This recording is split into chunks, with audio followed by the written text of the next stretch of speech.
Bueno, Chile también tiene más suicidios que homicidios y creo que Uruguay también Ujú. calza dentro de la misma estadística lamentable. A ver, yo creo que hay una sensación de pérdida de sentido. Creo que hay una insatisfacción permanente con respecto a nuestras vidas, donde tenemos la sensación de siempre estar en falta, donde parece que no alcanzamos a hacer todo lo que hay que hacer. Y en eso tienen mucho que ver las redes, en poder generar esta sensación de estar como en vidriera permanente, donde estoy todo el tiempo en una continua comparación entre personas que hoy alcanzaron a hacer ejercicio, yo no alcancé, hoy alcanzaron a leer, yo no alcancé, porque además pareciera también que todos los otros alcanzan a hacer lo que yo no alcanzo. Entonces siempre hay una sensación de déficit, en una hiperproductividad donde no podemos parar de hacer cosas Ujú. porque si no me siento vaga, donde el descansar está teniendo hoy día una revalorización, pero igual como culposo, donde incluso el scroll lo veo como un descanso, pero al mismo tiempo ahí igual me estoy haciendo daño neurológicamente. Entonces hay una hay una rotura en términos afectivos que de alguna manera determinan el proceso de insatisfacción permanente. Ujú. ¿Y cuáles son, no sé si los consejos, pero las formas de tratar de salir de eso, intentar salir? Porque uno diría, bueno, lo fácil es, bueno, larga el celular, corta con las redes, baja la cantidad de horas. Pero evidentemente hay un imán, un polo de atracción que hace que todo eso que nos conecta con muchas otras personas que están muy lejos o que están muy cerca, pero al cual no tenemos un contacto directo humano, eh, nos vinculan. Hay, no sé, digo, una receta, cada uno tendrá o buscar la manera, pero ¿qué se le puede decir para ayudar a esas personas que por ahí sienten que esa vidriera permanente les está haciendo daño, incluso muchas veces sin darse cuenta que eso está sucediendo?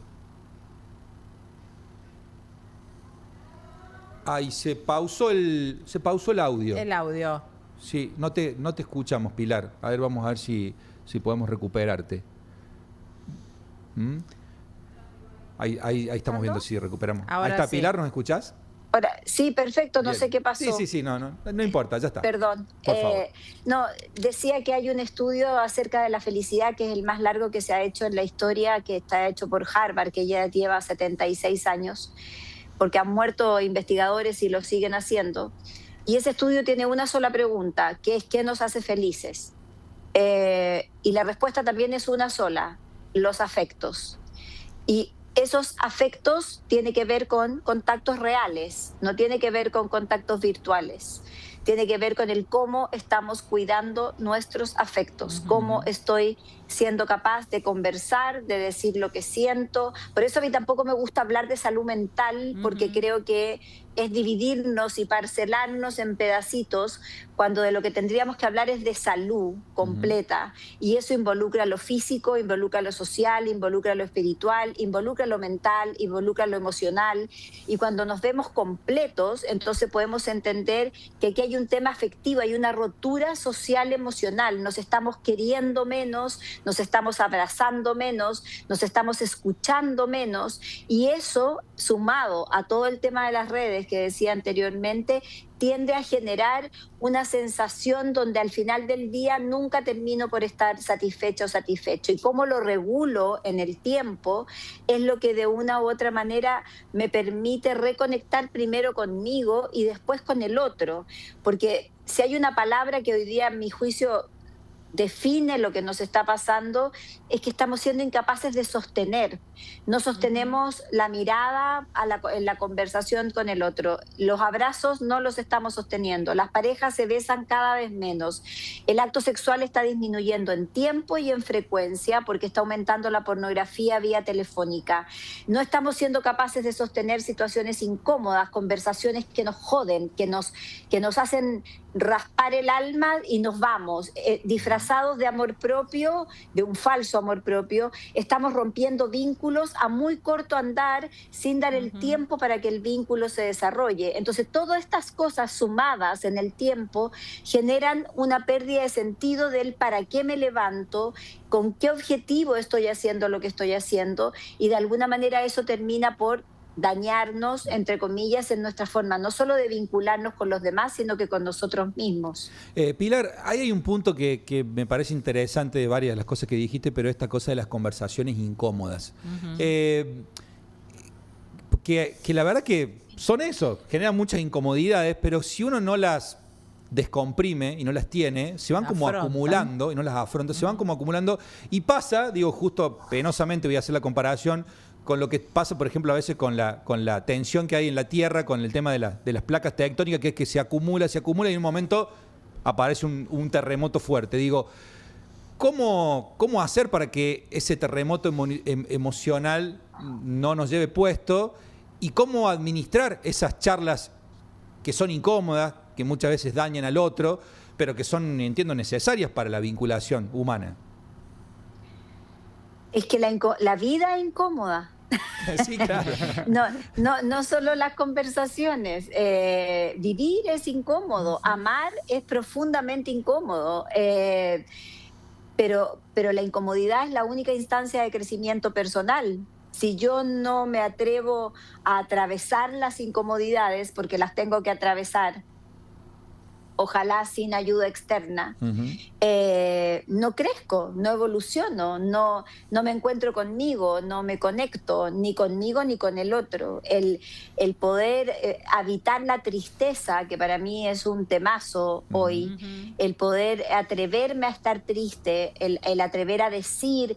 Por eso creo que ha producido tanto impacto la carta de Messi a su papá, porque es permitirse atreverse a sí mismo, atravesar la tristeza y además públicamente, para poder transitar el duelo, que evidentemente es un proceso muy largo, que no se supera, pero que se aprende a vivir con él, y para eso habrán días buenos y días malos, pero creo que aprender a vivir con la incomodidad, con la contradicción, que es otra cosa que también evitamos. Yo puedo estar triste y feliz y alegre al mismo tiempo, y eso no me hace disfuncional, me hace integrada. Aprender a aceptar el error, otra gran variable donde tenemos generaciones completas, de mis hijos en adelante, que mi hijo tiene 35, no saben decir no sé, no tienen espacio para la ignorancia porque están a un Google de distancia y ahora a un Gemini o a un Cloud de distancia de cualquier información. Si a mí un maestro me preguntaba algo en clase y yo no sabía, para que yo llegara a saber, tenía por lo menos casi 9 horas de no saber nada y de tratar de ingeniármela en la búsqueda de la respuesta, porque había tiempo para poder no saber, había tiempo para reparar, se mandaban a arreglar los zapatos o la ropa o lo que fuera, la reparación también desapareció. Entonces, no estamos reparando nada y por lo tanto en esa poca reparación la posibilidad de transitar la incomodidad es lo único que me va a permitir avanzar en vínculos, primero conmigo y después con el otro. Y eso, ¿cómo se gestiona? Decías tú, bueno, hablando, conectando con tus emociones, haciéndote cargo tú de lo que a ti te corresponde en esa emoción y no echándole la culpa al otro, siendo capaz de entender que la culpa no es lo mismo que la responsabilidad y que la responsabilidad es hacerse cargo. Eso significa ser responsable, que es yo actúo de acuerdo a aquello de lo cual me estoy haciendo cargo. Implica una acción. Y ahí hay otro fenómeno interesante hoy, dado las redes y el exceso de información que tenemos. Estamos intoxicados de información y todos creemos que sabemos de todo porque vimos un titular en un scroll de Instagram. Entonces, como el algoritmo me va a seguir tirando información acerca de aquello en lo que reparé por más de 2 segundos, termino sintiéndome experta al final del día con respecto a un tema, sin haber leído nada y sin saber absolutamente nada del tema. Pero los titulares parece ser que me informaron, pero el saber o el entender no es necesariamente un cambio. El entender necesita acción. Maturana, un biólogo chileno muy reconocido que ya no está con nosotros, decía que el insight requiere acción. yo no me basta decir, sí, yo entiendo por qué estoy así ahora. Si yo Claro. no soy capaz de ejecutar conductas hoy día que me hagan vivir mejor, el entendimiento queda pobre en el proceso. Entonces, creo que todos esos pequeños, grandes detalles que hoy día contaminan nuestra forma de vincularnos, hace que al final nos perdamos en la información y tengamos esa sensación de insatisfacción, de no estar pudiendo llegar a nada de lo que parece que queremos llegar, cuando yo siempre digo que al final tenemos que entender que la salida es hacia adentro. No hay salidas hacia afuera, la salida es hacia adentro. Pilar, ¿cómo te va? Diego te saluda. Recién mencionabas la carta de Messi, que en Argentina te imaginarás el impacto que tuvo, pero fue a nivel mundial. ¿Qué fue lo que más te llamó la atención desde el punto de vista psicológico de esa terrible despedida de Messi a su papá? A ver, no me parece terrible, me parece hermosa. Sí, lo dije en ese sentido. Me faltó hacer el gesto de comillas. A mí lo que más me llamó la atención es el convencimiento de algo de lo cual yo comparto 100%, porque yo acompaño gente a morir hace 28 años. Es el convencimiento de él de que el papá lo estaba escuchando, de que esa información iba a ser recibida por su padre, que fue la única, y de hecho él lo dice en el texto, esto es lo único que me faltaba por decirte, porque todo lo demás te lo dije. Y ese convencimiento, esa certeza de que al otro lado nos escuchan, de que la gente no se muere, sino que simplemente cambia de plano, a mí me parece tremendamente esperanzador para una ciudadanía que leyó esa carta y que puede entender que eso fue terapéutico. Escribir esa carta fue terapéutico para él, para sus hijos, para su familia, seguramente para su mujer, para su madre, pero además de ser terapéutico y sanador, no del duelo, porque el duelo es un proceso muy largo que no tiene tiempo de fin, permite entender que esa comunicación de que mi papá se murió y no le pude pedir perdón, de que no le dije a mi mamá cuánto lo quería, bueno, díselo ahora cuando ya no estás, y igual te va a poder escuchar. Y el acto de hablar, que es otra de las cosas que me llamó la atención de la carta, como un testimonio de que el hablar y el llorar sana, el hablar y el llorar repara. Y me parece de un coraje propio de él, y de una honestidad y de una coherencia propia de él, el haber expresado esto y haber mostrado lo que había detrás de esas lágrimas en las canchas, lo que había detrás de los partidos, que todo el mundo se dedicó a juzgar y a evaluar, pero que él pudo transparentar con una honestidad que me parece digna de ejemplo. Pilar, en muchas de tus acotaciones o en tu análisis, todo el tiempo aparece la idea de que de lo mal que hace no mostrar lo que está ocurriendo con uno realmente. Lo vinculas muchos con las redes sociales. Hay una especie de frivolización total de la vida, que solo se puede mostrar lo que está bien. Me pasa hasta con relaciones con amigas que no estoy bien, no me voy a juntar. ¿Y por qué no te vas a juntar porque no estás bien si tal vez es cuando más necesitas hablar con otra persona? Pero esto de que uno no puede mostrarse cuando está mal es como que se ha impuesto como lógica. No sé si es solo por las redes o por qué. A ver, es que yo creo que hay una polarización de eso. Yo creo que por un lado está esta historia de que no puedo mostrarme mal y las redes pasan a ser como una especie de galerías de éxito, ¿no? Donde solo muestro los éxitos, muestro mis abdominales después de ir al gimnasio, pero no muestro los días que no fui, etcétera. Muestro lo que... Pero por otro lado está empezando a pasar, que a mí me parece hasta peligroso, que es empezar a mostrar que mi vida es una leyenda. Entonces lloro en cámara, tengo una crisis en cámara, reflejo una situación tremendamente dolorosa, muestro un hematoma después de golpeada, entonces en vez de ir a la fiscalía lo muestro primero en Instagram. Hay una como una representación donde pareciera, que a mí eso es lo que me parece peligroso, que si no muestro no existo. Ajá. A mí me llama la atención que yo de repente puedo dejar de hacer historias en algún día, por ejemplo, Y hay gente que me dice, hoy me tienes preocupada, ¿dónde estás? Y yo digo, viviendo, ahí estoy, digamos. O sea, yo no he desaparecido. De hecho, los momentos más importantes de la vida no se publican. Cuando uno está haciendo el amor, cuando alguien se te está muriendo, cuando están haciendo un hijo, cuando está muriendo alguien, tú no vas a publicar eso porque estás viviendo, y si lo publicaras tendrías que ir al psiquiatra, digamos. O sea, objetivamente las cosas importantes de la vida no son publicables, pero tenemos una sensación de que si no publico desaparezco, y eso está generando muchísima angustia porque te obliga a una exigencia de mostrar cosas que a lo mejor ni siquiera tienes ganas. Entonces,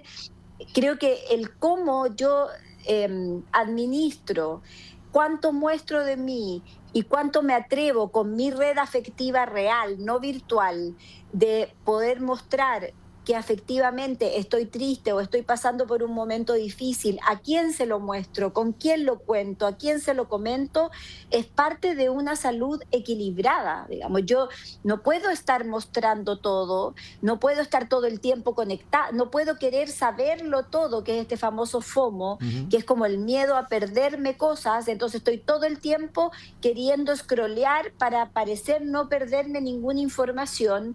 Entonces, a la larga eso nos va desconectando de nosotros. Vuelvo a decir que estamos en un mundo que nos dice que todas las salidas son hacia afuera, como dice un amigo psiquiatra español con el que trabajo. Al final en la vida todo termina en una tienda. Y esa tienda puede ser una farmacia, puede ser un viaje, siempre termina afuera. Y por eso recalco que la salida es hacia adentro. Y la salida implica conectar conmigo, y para conectar conmigo necesariamente tengo que desconectarme de lo de afuera, paulatinamente o particularmente, mejor dicho, con lo que la tecnología me ofrece como una especie de ilusión de compañía, donde parece que no estoy sola, pero que estoy profundamente sola si yo siento que esa es mi única conexión con el mundo. Yo necesito contactos reales, cuerpos reales, tocar. Eso nunca lo va a reemplazar la IA. No hay ni una opción de que un robot me haga sentir lo que me va a hacer sentir mi hijo, mi pareja, mi madre, una amiga, cuando la abrazo, digamos. Y el contacto humano per se es lo único que repara, es lo vincular lo que sana, no es lo artificial. Lo último, Ari. Te quería preguntar, hablaste, te devuelvo, Pilar, a las palabras, al énfasis que hiciste sobre la incomodidad. Ya es incómodo a veces habitarse uno mismo, y pensaba cómo generamos contextos en donde tenemos que tener conversaciones con otros que por ahí está tan incómodo como nosotros, y cómo generamos ese canal de escucha, cómo podemos generar un entorno en donde nos podamos escuchar. Bueno, primero hay que hacerlo real, ojalá no virtual. Hay que mirarse a los ojos. Hay que decir o partir diciendo, tengo que decirte algo que estoy sintiendo, esto a mí me duele, esto me gusta, te quiero agradecer, te quiero pedir perdón, te quiero decir lo que me pasa a mí con aquello que tú hiciste, te quiero pedir ayuda, necesito que me colabores en esto. Incluso te puedo decir que hay cosas que no te voy a decir porque necesito resguardarme primero, y por lo tanto me llamo yo al silencio, pero te aviso que me voy a ir al silencio porque estoy trabajando conceptos conmigo.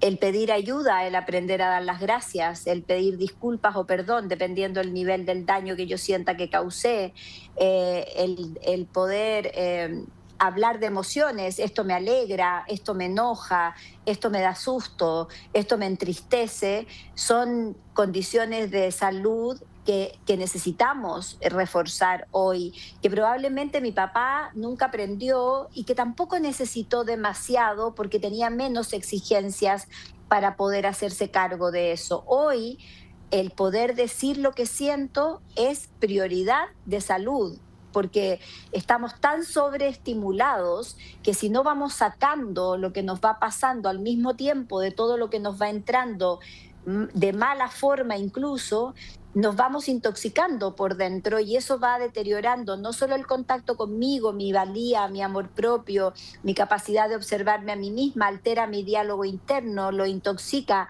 con frases negativas de exigencias absolutamente desproporcionadas, sino que además también, si yo tengo un diálogo interno negativo, me va a llevar a distorsionarme con el otro y por lo tanto mi diálogo interno va a terminar saliendo y expresándose en aquella comunicación. Pilar ha sido muy amable, nos ha dejado un montón de interrogantes y de tarea para hacer cada uno de que te ha escuchado en la radio, en la tele, en YouTube, así que bueno, te agradecemos muchísimo, tenemos mucho por hacer nosotros, cada uno. Estamos todos en tiempos muy difíciles, yo siento que además el mundo está en un nivel de mediocridad abismante. Y creo que salir de eso tiene que ver con enriquecernos como seres humanos para intentar ser las mejores personas posibles todos los días. Creo que ese es el gran desafío en un mundo que ética y valóricamente está cada vez más desordenado. Que tengas buen viernes. Muchas gracias, Pilar. Gracias. Igualmente para ustedes, gracias. Por la conversación. Por favor, a ti. Bueno, ahí pasa Pilar Sordo, psicóloga, escritora. Muy linda Muy charla. interesante, Sí, realmente. Muy valorada acá en los comentarios del Sí, chat. totalmente.